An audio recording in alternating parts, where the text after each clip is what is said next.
Once upon a time, there was a young man named Cale who was very good at disappearing. He had made a life of it.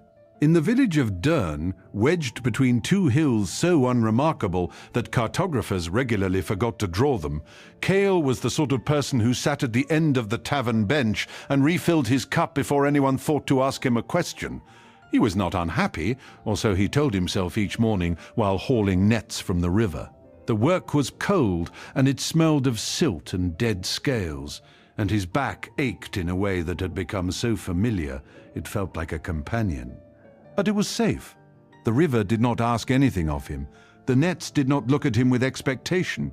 The forest did. Eldenmere, they called it. It pushed up against the eastern edge of Deurne like a wall that had grown impatient, waiting to fall.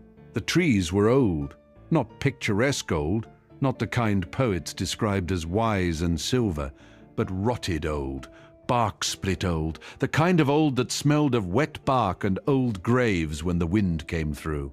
Children dared each other to touch the first line of trunks. None went further. Cale had gone further. Once, when he was 11, he had heard something in there, not a sound exactly, more a pressure behind the ears, like a word spoken directly into the blood. He had run home and not spoken of it for 15 years.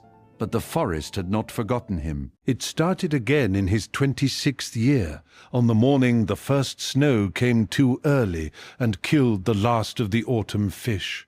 He was standing waist-deep in the river, hands gone white and nerveless, when he heard it, that same pressure, that same wordless summons rolling out of Eldenmere like a stone dropped in still water. He felt it in his jaw, in his sternum. He looked toward the tree line and saw nothing but shadow and the slow exhalation of fog between the trunks. He went home. He ate. He did not sleep. 3 nights running, it called him.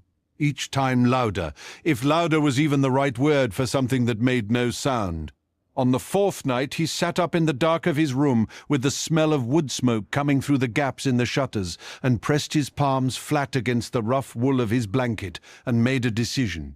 He would go to old Marais. Marais lived alone at the edge of the village, in a house that leaned the way very old people lean, not collapsed, but considering it.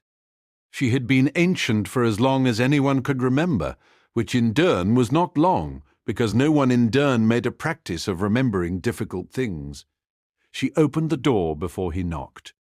"I know why you've come." She turned back inside and he followed, ducking under the low beam she'd stopped ducking